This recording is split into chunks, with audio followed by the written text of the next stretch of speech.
Ouais, le four. Wow.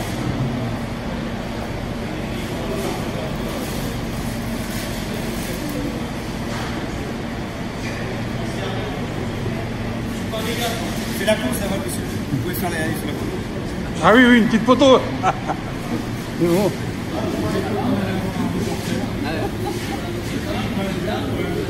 Ah ouais. Tu vas nous faire un beau reportage. Oui, c'est passer à la télévision.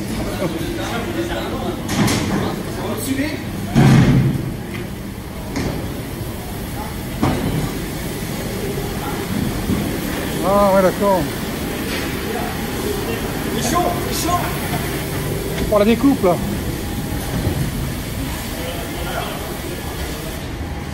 Waouh.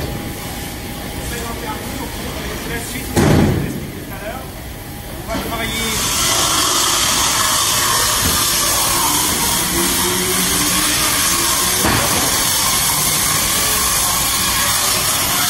Deux lignes de décollage et demi par demi.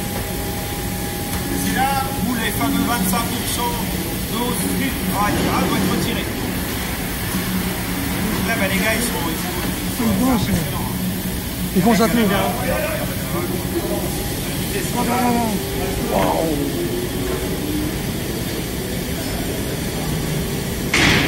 Pourquoi ils travaillent aussi vite comme ça? Pourquoi ça va Payer à la tâche.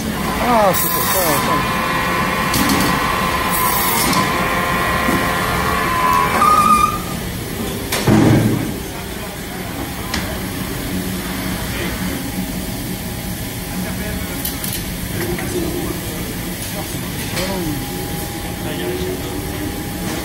Ouais, mais t'as vu, ils sont payés à la tâche, c'est pour ça qu'ils vont vite comme ça. Il m'a dit. Ils sont travaillés à la tâche. Plus ils produisent, plus ils payent, ils sont payés. Ok, ah je comprenais pas la. Ah ouais, moi non plus. Parce qu'ils travaillent vite, hein. Pardon. Ah ouais, c'est pour ça. C'est sûr ça? Ouais, je m'en doute. Ah oui, oui, ok. Comme dit Sarkozy, travailler plus pour gagner plus. Parce que sinon, je me demandais. Ah oui, c'est pas possible sinon. Je me demandais quelle motivation. Ah oui, moi aussi, tu te rends compte. Mais ils sont tous pris à la tâche. Ouais, mais tu tiens pas à Non, non, non, non. Pas vrai. Putain, les mecs. Mais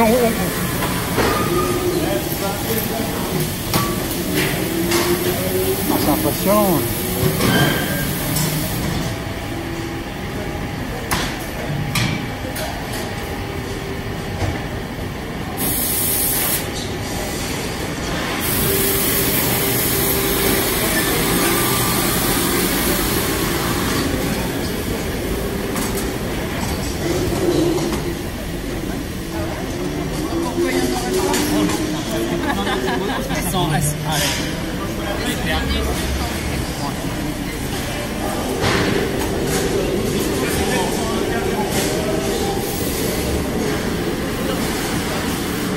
Donc la fameuse crassa de notre demi-vache qui est négociée va se retrouver ici, là. Ah, vous avez le nom de l'éleveur, là. Et c'est un des frais de Bousillier. Vous retrouvez que c'est une limousine, vous retrouvez la date d'abattage, etc., etc. Tout ce que vous avez vu sur l'étiquette fiscale, on le retrouve muscle par muscle. Ici. Là, bah, au fur et à mesure, la bête va être recomposée, mais soumis. Non, avec les morceaux plutôt moins onéreux, moins valeureux en haut, parce qu'il y a des petits malins qui volent. Ah bon? Si vous mettez les filets de bœuf ici, l'entrecôte, c'est pas rare chez les transporteurs des fois. Il y a des vols qui sont faits. Ça, c'est parce qu'ils sont tombés. Oui, c'est aussi parce que le chariot, il a une valeur de 2000 €. Ah, quand même, 1000 €. Ah ouais. 2000 wow. À deux. Le chariot, quand il sera complet de la vache, il y aura 2000 €. Ah ouais. Donc ça attire les convoitises. Ah ouais, d'accord. Tout le monde n'est pas vegan. Hein.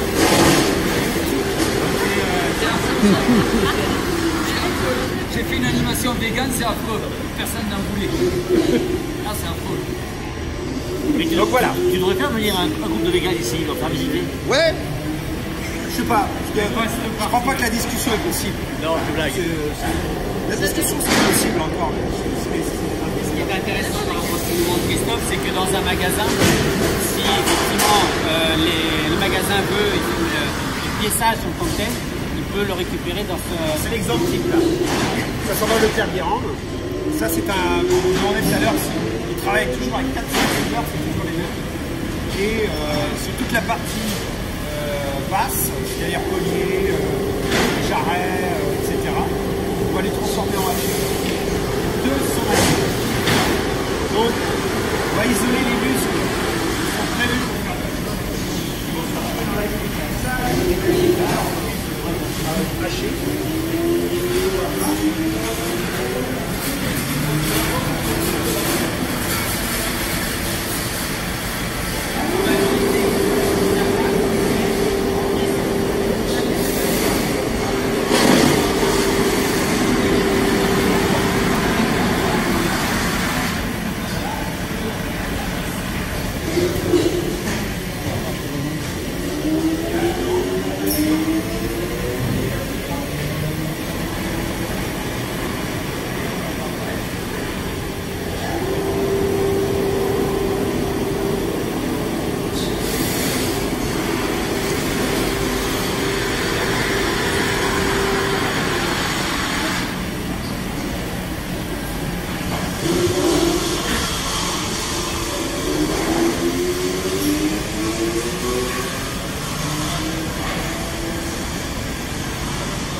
C'est un client. Un client, d'accord, je vais aller. Ça, c'est prêt. La partie stockage. Et là, ce qui se trouve là, c'est ce qui va partir le plus vite au niveau délai.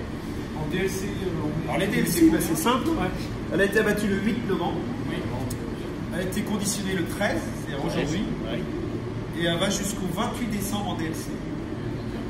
En fait, avec notre nouveau sac sous vide et qui est plus rétractable, qui est absorbeur d'odeur, on a une innovation un peu technique là-dessus. On a amélioré la DLC de 15 jours, on est passé de 30 à 45. Et, mais ça, c'est des process internes à l'entreprise. Et autre constat, c'est qu'avec ce nouveau sac sous vide, on a une bactérie qui est meilleure au bout de 30 jours sous ce sac-là qu'avec l'autre au bout de 15. C'est un petit plus, c'est phénoménal. Et là, je peux vous garantir que la viande s'améliore de tous les jours. Donc, elle s'améliore en finesse. Ça doit être. Ça, c'est intéressant pour un magasin. C'est-à-dire que lui, ça va. Vous voyez, la matière, et tout le service qu'on peut apporter à côté. Mais, quoi qu'on en dise, si on met de la merde sous vide, on sent très bien. Ça, c'est clair. Donc, c'est pour ça que la segmentation avec nos marques, etc., et les labels rouges, elle est primordiale. Voilà, donc vous voyez, même le sac est estampillé. Après, il y a des clients, par exemple, vous avez un boucher qui est poulet à Angers, où lui, il va être livré de cette manière-là. Et on retrouve tout la demi-pad et la composition avec le carré qui fait 7,88 kg. Et lui, il a une DLC qui est en mode de 12. Et sa vache, elle vient de hier, c'est un éleveur en limousine, etc. On trouve notre sous-fil. C'est un peu journal comme ça, mais dès qu'on va ouvrir le sac, reprend. il va être au contact, la viande va être au contact de l'oxygène et elle va revenir rouge. Voilà, on a pris d'oxygène. D'accord. Et donc, petite particularité de Scaro, c'est que là, on a investi il y a 2 ans dans un frigo de maturation. Vous allez avoir des conditions de maturation encore plus extrêmes, puisque là, on est proche de 0 degré, on est dans le noir, il y en a une hydrométrie qui est encore plus faible. On n'y reste pas. Et là, j'ai coutume de dire, quand je théâtralise, je fais mon maquignon, que la viande adore quand on fait moins de bruit. Et là, à côté, c'est une viande de qualité, là, en maturation. Là. Ah ouais, Oui, super. Un client Anthony, là, un client Anthony Crambert qui est là. Et un client Anthony. Donc là, vous avez une bête qui est en semi-paré, donc SP, et qui est une label rouge du cahier des charges du parenté. Voilà. Merci. Hein, c'est pas fait exprès, hein. Non, c'est... Il a mal au dos. Et donc elle vient du gars avec la gatière à 50 ans en rouge. Alors là, ici, vous voyez, l'estampille label rouge, elle n'est pas là. C'est toute la partie administrative. Quand on va livrer l'animal chez l'ORA, eh ben, on va faire un certificat d'authentification du label rouge. Communément appelé certificat d'origine, voilà. CGO. CGO. Certificat de garantie d'origine. Et pourquoi il n'est pas directement sur celui, par exemple? Parce que le cahier des charges qualité, on ne va pas le rentrer dans la partie production. La qualité, ce qu'on rentre, c'est toute la partie technique. Le bateau, les pads, le filet, il est tout au bout de vaisseau. C'est une partie technique qu'on souhaite toucher. Et on a le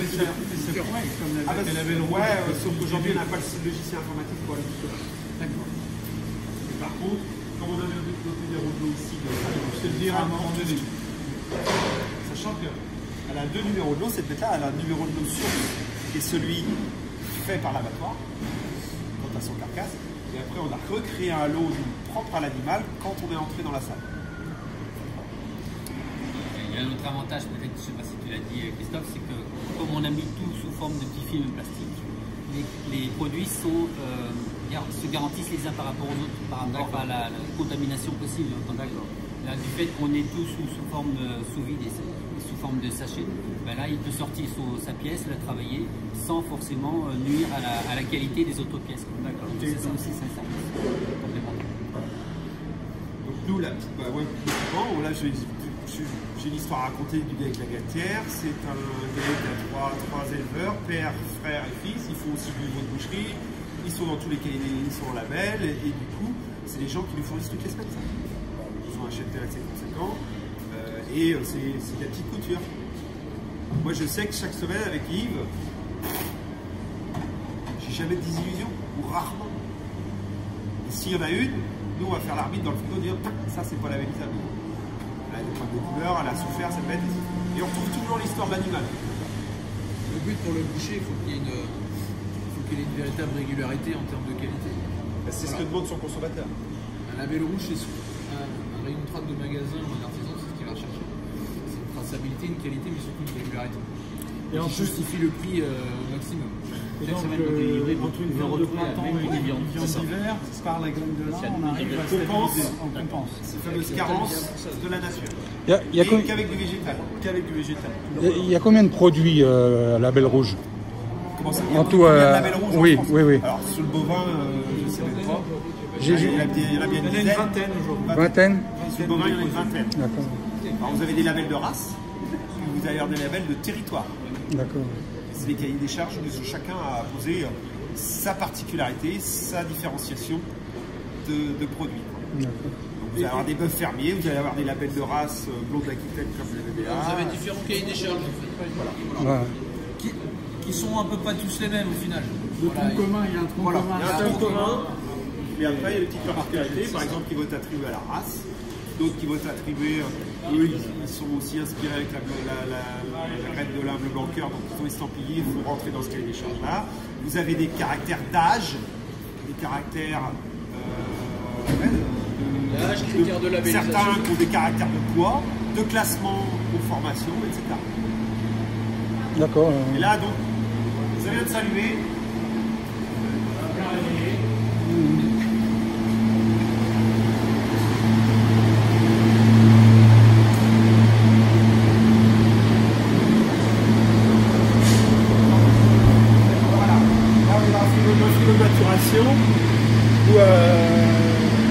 Arrangez-vous, attention.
pouvez le mettre combien de temps?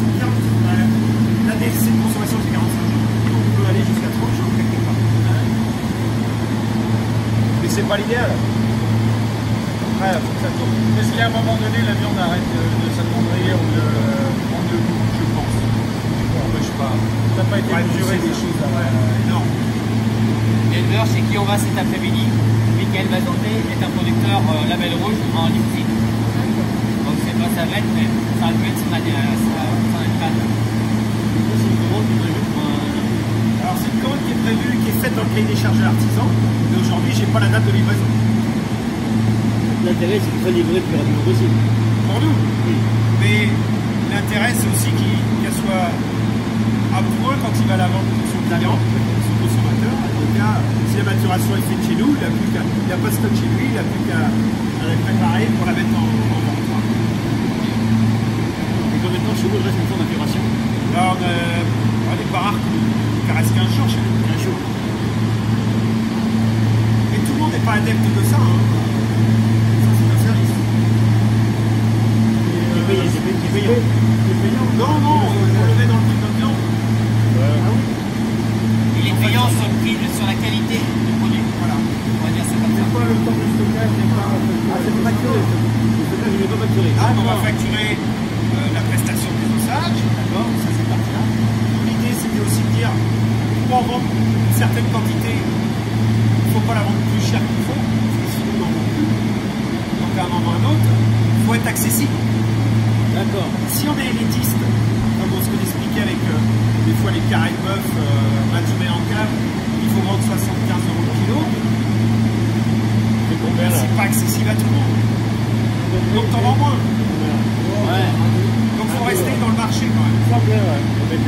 Là, c'est un service, on ne facture pas parce que ça fait partie de notre fonds de roulement quelque part. Maintenant, ça fait partie de nos marges commerciales. Le client, lui, va être conseillé. Voilà, mais je ne dis pas que je ne vends pas 10 ou 20 centimes de plus qu'un voisin. Par contre, ce que je suis à peu près certain, c'est que je travaille pour le compte de résultat de mon client aussi. D'accord. On nous fait des clients qui gagnent leur vie, mais c'est les fournisseurs qui gagnent leur vie.